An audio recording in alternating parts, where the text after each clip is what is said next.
I'd like to call to order the August 31st, 2020 of Lafayette Preservation Commission.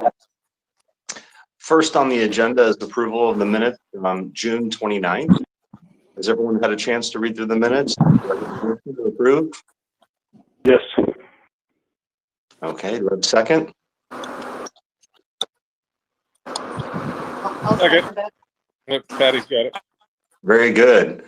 All those in favor say aye, and I'll go on ahead and do a roll call for your vote. Sean?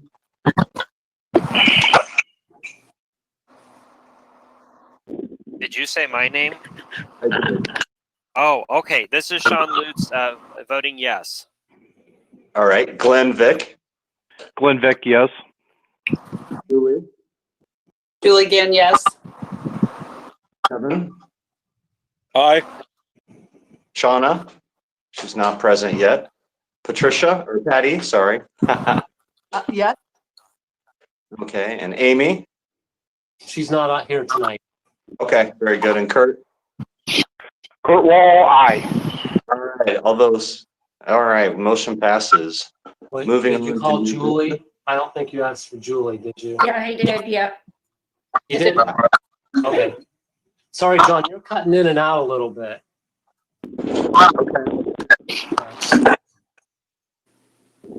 Moving on Someone to else new just- business. Someone else just joined us. Is that Lisa by chance? Or Shauna? Did someone just join? Oh, well, okay. I am who's here, so. No problem. Moving on to new business. Did the Public Relations and Education Committee meet? We did not. Okay. And then the District Committee, they did meet. And I believe 2 of the 3 members are here for the District Committee. And John, do you want to introduce the property, or do you want me to, or how should we do this? Sure. I'm happy to do it. Great. Okay, so I forgot to scroll here. So we have a petition for new local historic district, a single property at 914 South Street. And this property is owned by Lisa Karen Hartman and Ken Thompson. They initiated this process on their own, so they're joining as a willing participants. They have a bungalow that I think was built in 1915, and that it was originally the Ebershoff home, which we believe was the family that owns Lafayette Tent 9. So that's why the local district name is called Ebershoff / 914 South 10th Street. Been very enthusiastic. Lisa and Ken both have been very enthusiastic about the process and are excited to become a local district. Are you on the call, or Ken? I thought they were going to join us, but that's okay. And Dan, are you on? Dan's there. Yes, I am. Okay. So Dan, did you want to share anything more about property? No, I mean, other than, it appears to retain enough historic character to be definitely worthy of a district. It's a nice bungalow type house. So. Okay. And it's interesting to note, this is the first property we've had in this neighborhood. So this is a nice stepping stone, I would think. Yes, it is. Yeah. Right. Definitely. Okay. Does anybody from the commission have any questions or comments about this application? Yep, if it passes, I can be the council's or sponsor it to the council. Okay. Thank you. Thank you, Kevin. Okay. Would someone like to make a motion to approve this local district of Ebershoff 914 South 10th Street? So This is Glenn, and I'll make said motion. Great. Thanks, Glenn. Do I have a second? I'll second. Kurt Yeah, great. Thanks, Sean. All right, all those in favor, and I'll go through the roll call here. Sean Lutz, Sean Lutz votes yes. Glenn Vick, Aye. Julie, Julie Gann, aye. Kevin Clinker, Aye. and Shauna, are you here? Okay, Patty Yes, for Patty. and Kurt, Kurt Wall, aye. and I also vote yes. Motion passes. Great. Well, be sure to pass on our congratulations and thank you to the owners of this fine home. John. I will, thank you. And this will go to the September City Council meeting and also the October City Council meeting for its second and final reading. Great, For thank that you. to Scroll through all the images. You guys got to remind me to scroll. I have control of the screen and I keep forgetting. Yeah, There's the house for those of you who can see, so. And send me revised pictures. The ones I had done initially for the district committee were not very great because I took them from Google Earth and the house next clouded out. And so there was this cloud creeping in on every picture that had the house next door to it in the image. Mhm. Mhm. So there's the property. Okay, here's the COA. Wonderful. Yes, if you would like to report on the COA committee, I assume that with their meeting, would someone like to talk about that? Kurt? I certainly will. The COA committee met on August 26th, reviewed one application for 1001 Main Street. There were 3 items going on here on this building. One was the replacement of a window, an original window that was falling apart on the west side. John, you got to scroll down to that drawing. Yep. Yes, I do now. Mhm. There are existing windows on that side as well, and Julie is waiting for our window repair guy to get around to fixing them. But this window was literally falling apart and needed to be replaced ASAP. Since I mentioned Julie's name, that she is the owner of this building and did recuse herself from the discussion and voting during the COA committee. So the new window is going to be a Genwell aluminum clad window, 4/4, and we had previously approved these, gelled Wren windows. We had previously approved this window for 634 Main back in 2018. The color will be bronze, and when the other windows are finally restored, they will also be painted the bronze color. The next item on the COA was for an old garage door or overhead door opening also on the west side, which is currently not operable. It's just some plywood on there. And what is being proposed is a barn door style design, complete with faux hinges and handles and some cross bracing. John, if you could scroll down to that. Yep, I'm there. Okay. And that certainly looks appropriate to the committee. And the third was the installation of some electrical outlets out in the outdoor seating area. And these outlets were going to be positioned right next to one of the posts in the railing. And they look a heck of a lot like what we see now in the planting areas for the Christmas lights and et cetera like that, which is about an inch conduit coming out of the ground with an outlet on top of that. And the color will match the color of the post for the railing, which I believe is black. So based on that, the committee did recommend approval. Great. And Kurt, are those outlets something you would describe as inconspicuous? What was that, John? Are they inconspicuous? I assume that they'll kind of blend in with the fencing and you won't really notice them. Yeah, I tell you the truth, I really don't. We've already approved the railings, so I don't know what size the posts are. But after discussion in COA, and then I finally saw one out next to a tree, and they're a couple inches wide, so they may be a little bit wider than the posts for the railing, but they're pretty low to the ground.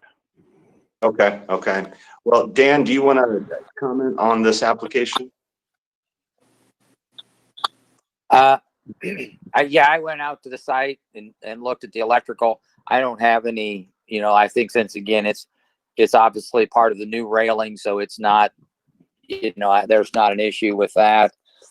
My only comment was when we reviewed this is that the new windows have the shadow lines on the exterior with the mullions and that kind of thing, so that, again, it looks similar when they restore the rest of the windows on that west side. So, and Julie said that they were on the exterior. So that was the only thing that I saw that we need to clarify.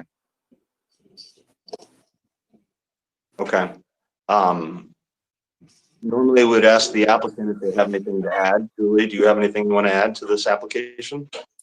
No, I really would have preferred to restore the window, but I've been waiting a long time, and there's a tenant living there, and it's been boarded up. So this was about the only alternative that I have to do to get it done.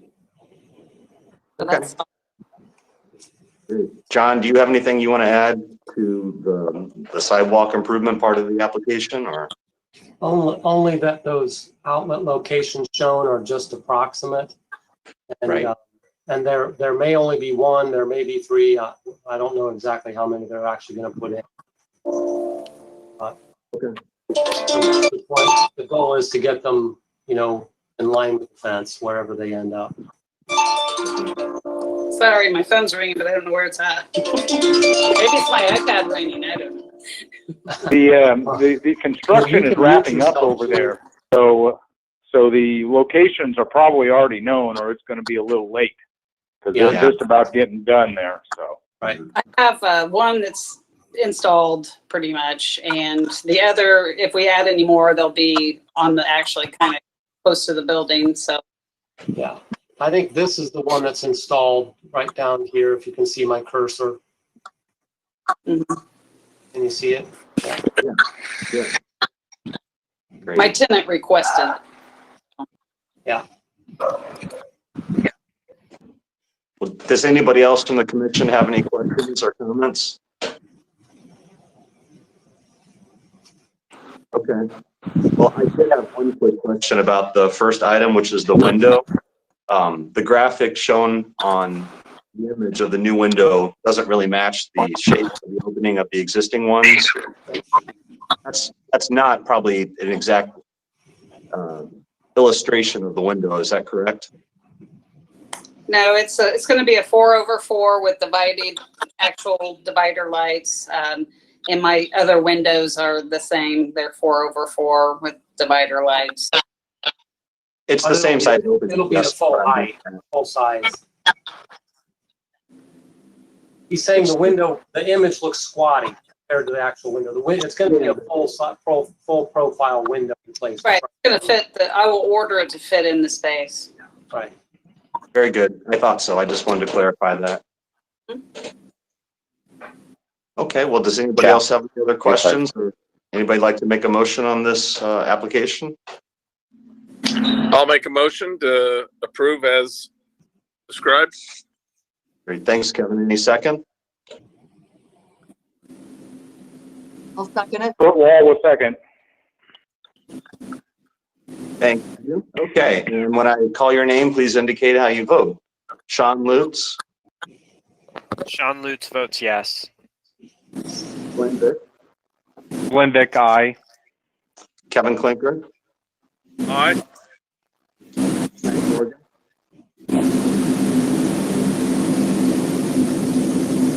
Patty, You broke up, John. You're breaking Yeah. up.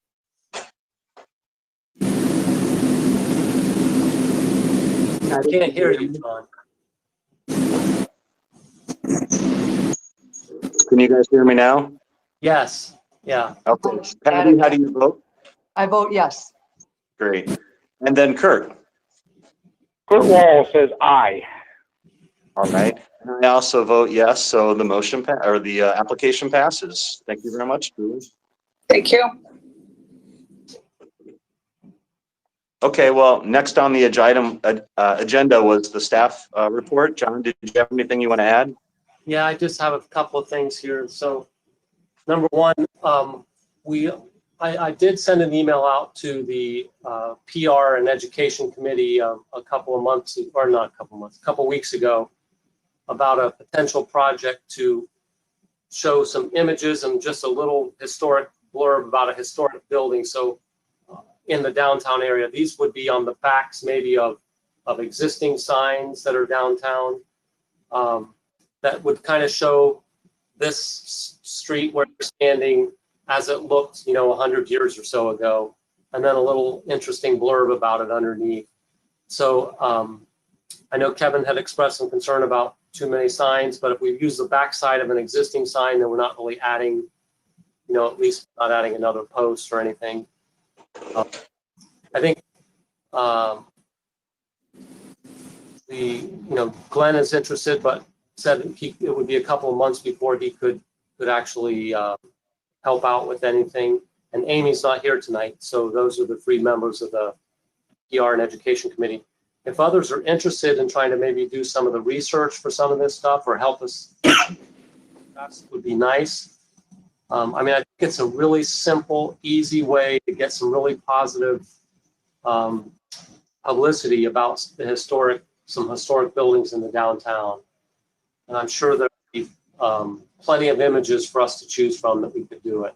They wouldn't have to be big. They could be the same size as our parking sign, for example. So I think Hey, John, it's an easy I'm sorry. way. Go ahead. If I can ask a follow-up question, just something I had a thought about. Would this necessarily be limited to the downtown area? For example, up on 9th Street Hill, you have the Ball Mansion, or you have just on State Street, the Potter Mansion or the Hahn Museum. If there are some properties of historic significance outside the downtown area that would have a sign in close proximity, is that something that might be considered as well, or do you guys just want to start with the focus on downtown? Well, I think we can probably pursue it anywhere. I personally would like to focus it on properties that are in local historic districts versus those that are not. Oh, okay. A way that, maybe someone would say, well, aren't you going to do mine? I said, well, become a local historic district and then we will. So, that's a good idea. I like thinking. Anyway, that's all I'm thinking. But I think it would be better if we could start in one location, and downtown seems to be the most obvious, but I'm certainly not opposed to, if it's successful, to expanding it to, other local districts throughout the city. Sure. Okay. John, I would be willing to help with that. That's music to my ears, Sean. I was hoping you would say that. Thank you, John. I'll All in help you. favor? I think Sean just said he would chair this project. All in favor? Aye. Okay. Also, Preserving Historic Places Conference that we normally attend in the spring got postponed to the fall, and they've since just turned it to a handful of online presentations. Unfortunately, I missed one. I think there might be another one, but if there's another one coming up, I'll try to share that with you, because I think it's free at this point. And I did attend an online webinar about historic tax credits, so I have a little more knowledge about historic tax credits than I did before. So that was helpful. And Kennedy from Indiana Department of Historic Preservation and Archaeology has sent out a couple emails to CLGs, which are the certified local government communities in the state, about a change in the Historic Preservation Fund project that's now for CLG communities. they're offering a 60-40 match where they would pay 60% and the community or the property or whatever the entity is that was requesting the funding would only pay 40%, which is good. I think it's capped at 35,000 for some types of projects and 50,000 for others. So it's not something that's going to fund a big, huge renovation project, but that's good news also. And I think that's all I had. Thank you, John. Is there anybody present from the public who'd like to comment? There won't be anybody on in public. We're just doing a YouTube. So live. We did ask, I mean, the agenda center said to email us in advance of the meeting. We didn't get any email. Okay. Well, next on the agenda, maybe this isn't necessary. There's the public statement during COVID-19. Does that need to be read, John? I don't think we read it in the past, no. Okay, all right. It Well- basically, just says, call in and ask before the meeting if you want to comment. Yes, yes. Very good. Well, if there is nothing else, would someone like to make a motion for adjournment?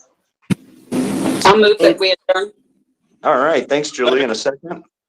Second. Great. And Sean Lutz, how do you vote? Sean Lutz votes yes. Glenn Vick? Glenn Vick votes aye. Julie, Ken? Really good. Kevin Clinker? Aye.